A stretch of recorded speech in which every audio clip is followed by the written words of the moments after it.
आता एका 100 वर्ष जुन्या घरी आलो. पुरा तोंड फिरू राहिला. Finally we are in our village after 40 दिवस. करमलं नाही घरी. हे सगळे शाळेत वाटून देता. झालं का सर ना? चारा पाणी झालं. सगळ्यात राम राम, राधे राधेचा मित्र, स्वागत आहे आपल्या नवीन व्हिडिओत. आणि काल आम्ही थांबेलो होतो डिगीत. आज आपल्या गावात जाणार आहे राहुडले. तर हे पहा, सौरव आहे, दीपक आहे, तिकडे गोलू आहे, आम्ही 4 जण आहे. आता एका 100 वर्ष जुन्या घरी आलो. हे काकाचं घर आहे. गावात असेच लय मोठे घर आहेत, त्याच्याविषयी थोडी माहिती घेऊ याच्या जवळून. जय हरी, मी नंदकिशोर लांडे. हे आमचं एक खूप जुनं घर आहे. आमच्या आजोबांनी अशा 5 बिल्डिंग बांधून ठेवलेल्या आहे. आता गावाचं त्यात आता खूप परिवर्तन झालेलं आहे. आणि आता अजून एक लेवा समाजात पण शंकर ओंकार होऊन गेले, त्यांनी पण अशा 5-6 बिल्डिंग आणि हे विठ्ठल मंदिर बांधून ठेवलेलं आहे. समोर दिसते इथे. अशा प्रकारे आमच्या गावाचं हे आहे, वैभव आहे. अजूनही हे घर इतकं मजबूत आहे. याच्यात असाऱ्या वापरेल नाहीत, सिमेंट आणि कशापासून बनेल आहे? फक्त चुना.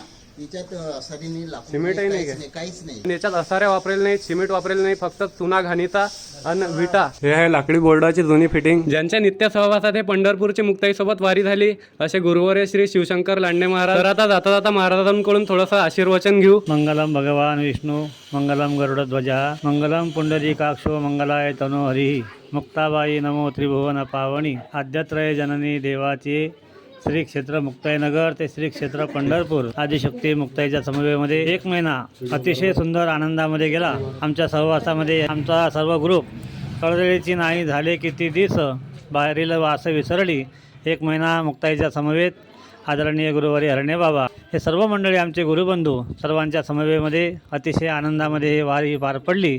मुक्ताईच्या चरणी प्रार्थना करतो की आई साहेबांनी दरवर्षी अशीच ही वारी आमच्याकडून करून घ्यावी. जय मुक्ताई, रामकृष्ण हरी. चलो चलो चलो.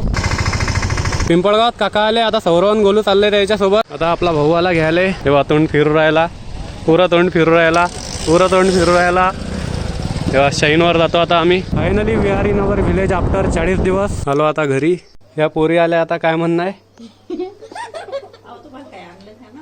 आता बॅग खोलू, पाहू सामान किती आहे आपलं. हे एवढं मोठं सामान होतं आपलं बॅगीत. तर तिकडे जा गल्लीत, पण जेवढे लेकरं असतील सगळ्याला बोलून आणा. जा आणा बोलून. करमलंही नाही घरी. करमलं काय? करमत नव्हतं. पहा, परसाद आणलेला आहे मी पंढरपूरचा. हे सगळे लेकरं आले आता. हे घे वाट, सगळे आले. हे चॉकलेट आणले होते.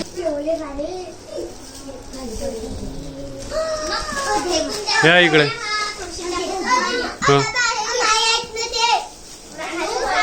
हे सगळे शाळेत वाटून देता.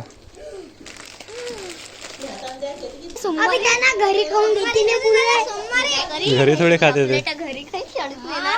आणि हे जे सगळे चॉकलेट दिले ते माझ्या पैशाचे नाहीत. वारी दरम्यान लोक देत होते पैसे, म्हणजे वारकरी म्हणून देत होते. तर काही ठिकाणी तर मी घेतले बी नाही, पण मग त्याची इच्छा होती लोकांची द्यायची म्हणून ते घेतले आणि त्याचे हे चॉकलेट आणले. तर हे सगळ्या शाळेत कामी येतील. हे आहेत विठ्ठलाच्या पायावर ठेवेल माळा, पंढरपुरातून आणेल. सगळ्यासाठी आणल्या 10 माळा आहेत. इतक्या दिवसाबाद आता घरी जेवण करणार आहे. पाहू काय आहे करेल. याच्यात कढी आहे, अजून चटणी पोळी जुलाबजामुन आहेत. वावरात जाऊन पाहू आता सोयाबीन पराठी कसं काय आहे. आणि इकडे पाहू शकता तुम्ही, नदीला पाणी येईल आहे. चांगला पाऊस झाला इकडे. पॅन्ट वर खोसून घेतला होता. 1 महिन्याआधी हे नदी सोकली होती, आता मस्त वाहू राहिली. चांगलाच मोठा पूर जायला दिसते इकडे. रस्त्यावर रेती आली इकडे वरून. 1 महिन्याआधी हे पराठी एकदम लहान लहान होती आणि आता पहा केवढी मोठी झाली. हे बघ कसे पाहू राहिले माझ्या इकडे. झालं का सर ना? चारा पाणी झालं का? पाहू राहिले.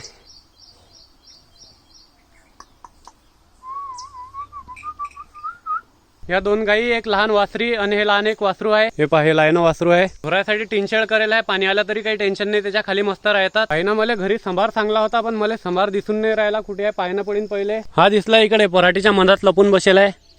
आता असा तोडून घ्या लागते, उपटून नाही घ्या लागत, म्हणजे डबल पाते येतात त्याले. मिनी ब्लॉग एडिट केला. आता घरी चाललो. वावरातच अंधार झाला.